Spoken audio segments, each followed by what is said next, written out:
Méditation du 21 août. Parfum de sabbat, le Machu Picchu. Mais lui voulut se justifier et dit à Jésus: « Et qui est mon prochain ?» Luc 10, verset 29. Les gens se pâment d'admiration devant les cimes des montagnes, les vagues énormes de l'océan, le cours des grands fleuves, l'immensité des mers et la splendeur des étoiles, et ils passent à côté d'eux-mêmes sans s'émerveiller, a dit un jour Saint Augustin. J'ai eu l'occasion d'aller voir le Machu Picchu et j'ai été impressionné par sa beauté. Ce jour-là, j'ai remarqué à quel point mon corps était résistant alors que je grimpais le long du chemin qui menait aux ruines, dans la chaleur et en manquant d'air. J'ai également remarqué l'incroyable force et la persévérance de ce peuple qui, non sans raison, était devenu un puissant empire. Oui, en réalité, le corps et l'esprit avaient été mobilisés et le résultat avait été fructueux, ce jour-là et des siècles auparavant. Pour une raison quelconque, en redescendant, j'ai pensé à cette phrase et j'ai essayé de ne pas me perdre dans cet environnement. Lorsque je suis arrivé à Aguascalientes, la petite ville qui se trouve au pied de la montagne, je me suis assise, épuisée et affamée, à l'un des stands végétariens que j'ai pu trouver.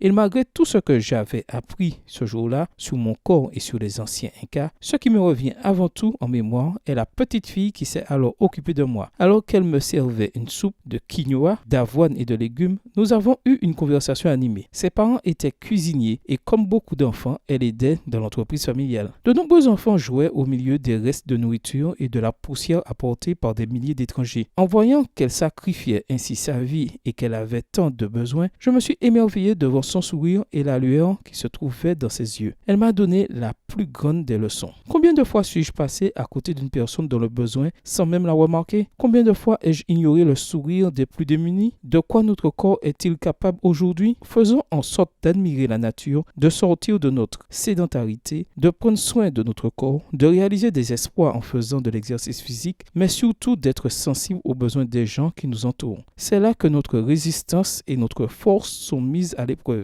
Dans l'autre se trouve la plus grande merveille. Dans l'autre se trouve aussi un temple où l'Esprit Saint veut habiter. Bonne journée à toi et que le Seigneur te bénisse.